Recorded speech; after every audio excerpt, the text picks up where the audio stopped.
Beberapa hari ini dunia maya dihebohkan dengan testimoni tentang mahalnya harga makanan di warung makan tengkleng kambing dan sapi Bu Harsi.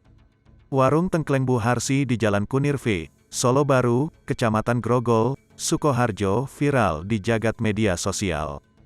Banyak warganet yang mengeluhkan harga di warung tersebut sangat mahal dan tak sesuai dengan harga yang tertera.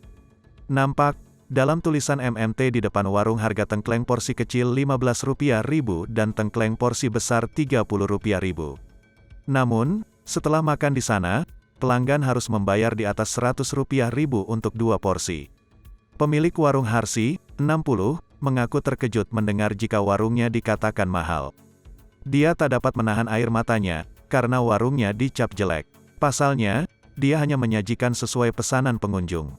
Kalau pengunjung mintanya kepala komplit, ya harga Rp150.000, katanya, Senin, tanggal 6 Desember tahun 2021. Kalau minta porsinya kecil, ya Rp15.000 sampai Rp30.000. Ya tergantung mintanya isi apa, imbuhnya. Dia mengatakan, jika pembeli yang membayar mahal itu, karena mereka meminta tambahan daging lainnya.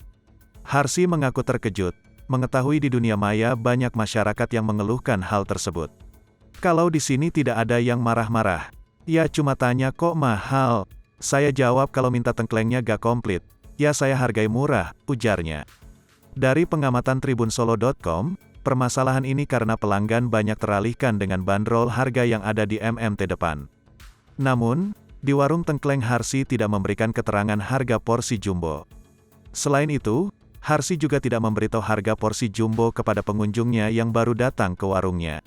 Saya gak pernah sekolah, saya tidak bisa baca tulis, sehingga saya tidak bisa membuat daftar menu, ujarnya. Selain masalah harga, sejumlah pernyataan liar juga turut mengomentari warung tengkleng Harsi. Seperti pemilik warung sering buang air kecil di warung.